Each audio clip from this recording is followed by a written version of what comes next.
गेहूं और दालों जैसी प्रमुख फसलों की बुआई कम होने से रबी फसलों के कुल रकबे में 3% की गिरावट देखी गई है, जिससे 2023 से 24 के खाद्यान्न उत्पादन के लिए चुनौतियां खड़ी हो गई हैं।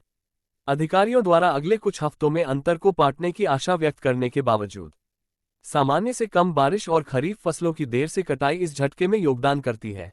विशेष रूप से तिलहन को अधिक रकबे के साथ प्राथमिकता दी जाती है, जिससे आयात बिल को कम करने के प्रयासों पर जोर दिया जाता है।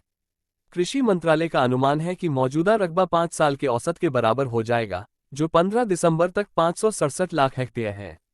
रबी फसल के रकबे में गिरावट हुई है। रबी सर्दियों में बोई जाने वाली फसलों के कुल रकबे में पिछले वर्ष की समान अवधि की तुलना में 3% से अधिक की कमी आई है। जहां तिलहन और मोटे अनाजों की बुआई की गति बनी रही, वहीं गेहूं और दालों जैसी लोकप्रिय फसलों के रकबे में गिरावट देखी गई, जिससे कुल संख्या पर असर पड़ा।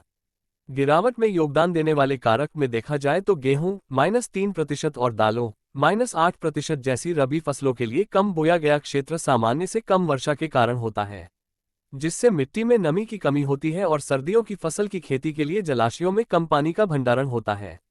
आइए जानते हैं क्या है कृषि मंत्रालय का दृष्टिकोण। मौजूदा गिरावट के बावजूद कृषि मंत्रालय के अधिकारियों का मानना है कि यह अंतर संभावित रूप से अगले कुछ हफ्तों में भरा जा सकता है।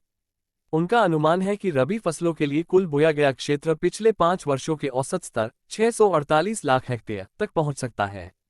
वर्तमान रकबा डेटा 15 दिसंबर तक रबी फसलों का कुल रकबा वर्ष के लिए 567 लाख हेक्टेयर है, जबकि पिछले वर्ष की समान अवधि के दौरान ये 587 लाख हेक्टेयर था।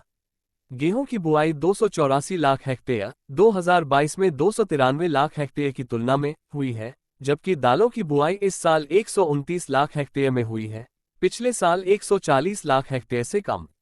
सरसों और रेपसीड सहित तिलहनों का रकबा 2022 की तुलना में इस वर्ष 1 लाख हेक्टेयर अधिक है और अपने सामान्य रकबे से 15 लाख हेक्टेयर 18% अधिक है।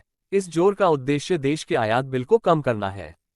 दालों की कम हुई बुआई का कारण धान जैसी खरीफ फसलों की देर से कटाई और फसल विविधीकरण की प्रवृत्ति है, जिससे रबी सीजन में दालों की बुआई प्रभावित होती है। निष्कर्ष के रूप में कह सकते हैं, जैसा कि भारत रबी के रकबे में गिरावट से जूझ रहा है, तिलहन पर जोर आत्मनिर्भरता बढ़ाने के रणनीतिक उपायों को दर्शाता है। हालांकि मौसम संबंधी बाधाओं के कारण चुनौतियां बनी हुई हैं। कृषि मंत्रालय का सकारात्मक दृष्टिकोण आने वाले हफ्तों में संभावित पलटाव का संकेत देता है, जो कृषि क्षेत्र के लचीलेपन को रेखांकित करता है। आगामी सीजन में मजबूत खाद्यान्न उत्पादन हासिल करने के लिए फसल विविधीकरण को संतुलित करना और नमी की कमी को दूर करना महत्वपूर्ण होगा।